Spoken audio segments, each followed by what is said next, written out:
Fala, leitores da Bíblia! Hoje a gente está aqui para ler o Salmo de número 24, um salmo bem conhecido da Rebeca. A gente estava treinando agora há pouco, mas ela já esqueceu algumas partes, né? Então o papai vai ler direto, tudo, do início até o fim. Ao Senhor pertence a terra e tudo o que nela se contém, o mundo e os que nele habitam. Fundou a ele sobre os mares e sobre as correntes a estabeleceu. Quem subirá ao monte do Senhor? Quem há de permanecer no seu santo lugar? O que é limpo de mãos e puro de coração, que não entrega a sua alma à falsidade, nem jura dolosamente. Este obterá do Senhor a bênção e a justiça do Deus da sua salvação. Tal é a geração dos que o buscam, dos que buscam a face do Deus de Jacó. Levantai, ó portas, as vossas cabeças, levantai-vos, ó portais eternos, para que entre o Rei da Glória. Quem é o Rei da Glória? O Senhor, forte e poderoso. O Senhor, poderoso nas batalhas. Levantai, ó portas, as vossas cabeças, levantai-vos, ó portais eternos, para que entre o Rei da Glória. Quem é esse Rei da Glória? O Senhor dos Exércitos. Ele é o Rei da Glória. Muito bem, como eu disse anteriormente, nos últimos vídeos, eu acredito realmente que o Salmo 22, o 23 e o 24 são profundamente messiânicos, por se tratarem de Jesus Cristo, por trazerem revelações acerca da pessoa e da obra de Jesus. No Salmo 22, nós vimos que o sofrimento de Davi prenuncia o sofrimento do Messias. E Jesus passa exatamente por situações que o próprio Davi passou. No Salmo 23, nós vimos a respeito da confiança de Davi, do cuidado, do pastoreio, a certeza de que Deus estaria presente com ele e daria vitória a ele, mesmo em meio aos seus inimigos, né? E isso, de fato, eu creio que se concretiza em Jesus Cristo, porque Jesus realmente passou pelo vale da sombra da morte, realmente esteve cercado por seus inimigos, mas foi exatamente no contexto desse cerco dos seus inimigos que foi estabelecida ali a sua vitória, quando na cruz ele morreu pelos nossos pecados, para nos dar salvação. E aqui, no Salmo 24, e esse é inconfundível mesmo, não tem como não atrelar o Salmo 24 à pessoa e à obra de Jesus. O Salmo 24, ele parece que tem aqui basicamente 3 partes, e parece ser em partes desconectadas umas das outras. Vamos lá, a primeira parte é o versículo 1 e o versículo 2, onde diz o seguinte: que ao Senhor pertence a terra e tudo que nela se contém, o mundo e os que nele habitam. Fundou a ele sobre os mares e sobre as correntes a estabeleceu. Bem, aqui nos é falado sobre o Senhor Deus, a quem pertence tudo que existe na terra. Os seus habitantes lhe pertencem, as coisas criadas, todos, animais e árvores e todo o sistema que envolve a terra, tudo isso pertence ao Senhor. E diz o versículo 2 que ele estabeleceu a terra sobre os mares e sobre as correntes. E no contexto hebraico, em linguagem poética, mares e correntes de água sempre tem alguma associação com o caos, com a turbulência, com algo desordenado. Então, o que está sendo dito aqui é talvez uma alusão ao versículo 1 da Bíblia. Né? No princípio criou Deus os céus e a terra, versículo 2. E a terra era sem forma e vazia, e o Espírito de Deus pairava por sobre as águas. O que os primeiros versos bíblicos dizem é que Deus pôs ordem no caos. Existia algo completamente desordenado e Deus estabeleceu ordem nisso e criou a terra.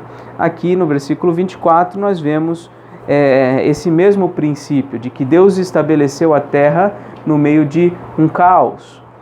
E aí o versículo 3 em diante parece que não tem nada a ver com isso. Porque diz assim: quem subirá ao monte do Senhor? Quem há de permanecer no seu santo lugar? O monte do Senhor é o lugar de adoração. É o lugar onde o homem se encontra com Deus. E a pergunta retórica é: quem será capaz de chegar até o lugar da habitação de Deus? E se é que alguém possa chegar até lá, quem é que vai permanecer de pé diante do Todo-Poderoso? E aí ele traça algumas características, que inclusive eu citei o Salmo 24 quando lemos anteriormente o Salmo 15, porque no Salmo 15 também nos é dado uma listinha de cidadãos, os cidadãos dos céus, né? Então quem seria este que poderia subir até a habitação do Senhor e permanecer diante da sua presença? Versículo 4: o que é limpo de mãos, puro de coração, que não entrega sua alma à falsidade, nem jura dolosamente. Ou seja, sem entrar em pormenores dessas expressões aqui, alguém que seja completamente íntegro nas suas atitudes, íntegro nas suas motivações, íntegro nas suas palavras, íntegro em todos os aspectos da sua vida. Este, segundo o versículo 4, é alguém que vai poder obter a bênção do Senhor, do Yahvé. Ele vai obter a bênção e a justiça do Deus da sua salvação. Então quem é que vai poder chegar lá? Aquele que é perfeito em termos de atitude, de intenções do coração e de palavras. Este vai receber a bênção e a justiça do Deus da salvação. E aí diz o versículo 6. Tal é a geração dos que o buscam, dos que buscam a face do Deus de Jacó.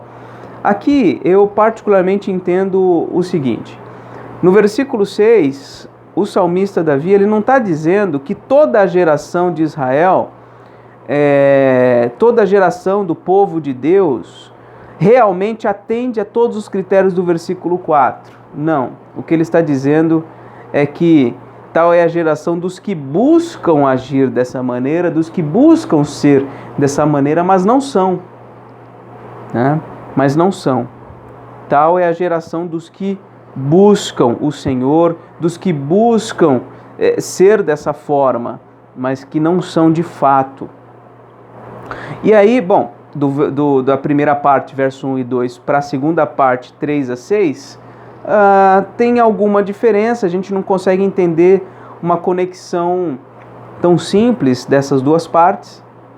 Mas a terceira parte é ainda mais diferente do que entre a primeira e a segunda, porque a terceira parte, do verso 7 ao verso 10, diz: levantai, ó portas, as vossas cabeças, levantai-vos, ó portais eternos, para que entre o Rei da Glória.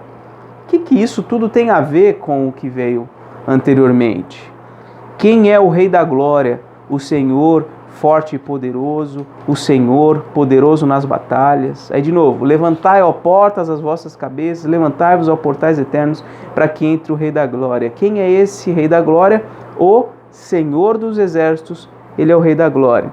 Então, a minha interpretação desse Salmo 24 é a seguinte, eu vou tentar ser claro e rápido aqui na minha explicação. O que eu entendo é que nessa primeira parte, verso 1 e 2, nos é dito acerca do Senhor a quem pertence todas as coisas. O Senhor, o Yahvé, ele é o Deus único e verdadeiro, o Criador de todas as coisas.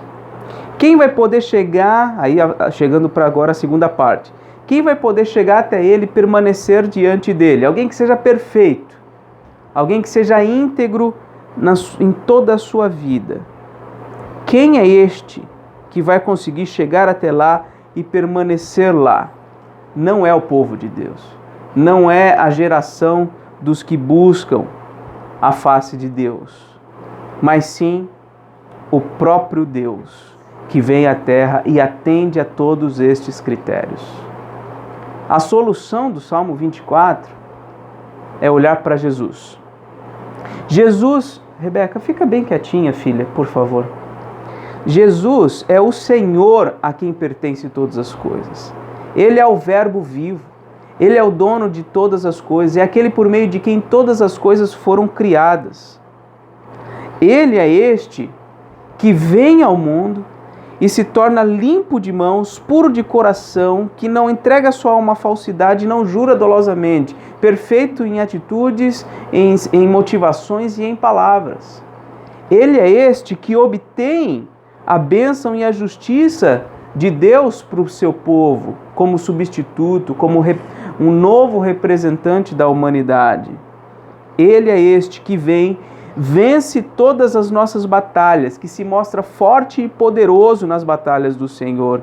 Este é o Senhor dos exércitos, que depois de ter passado por todo o seu sofrimento, pela luta, pelas batalhas espirituais na cruz, ele volta para o céu, para a eternidade, ao lado do Pai, e ele adentra os portais eternos. E esses portais eternos recebem ele como o Rei da Glória. O Senhor, a quem pertence todas as coisas, veio ao mundo, se fez como um de nós, foi íntegro em todas as coisas, mas semelhante a nós, e venceu as batalhas, venceu as nossas batalhas, venceu em nosso lugar, e depois de vencer, de morrer e ressuscitar, ele é recebido na eternidade, recebido na glória, para dos céus comandar o seu próprio universo, comandar o seu povo, ser o cabeça de todas as coisas. Eu entendo o Salmo 24 como um salmo messiânico, e eu louvo a Deus por Jesus Cristo, que veio ao mundo e atendeu todos os critérios para nos dar a salvação. Este é o Salmo de número 24, e amanhã a gente continua, se Deus quiser. Um grande abraço e até amanhã.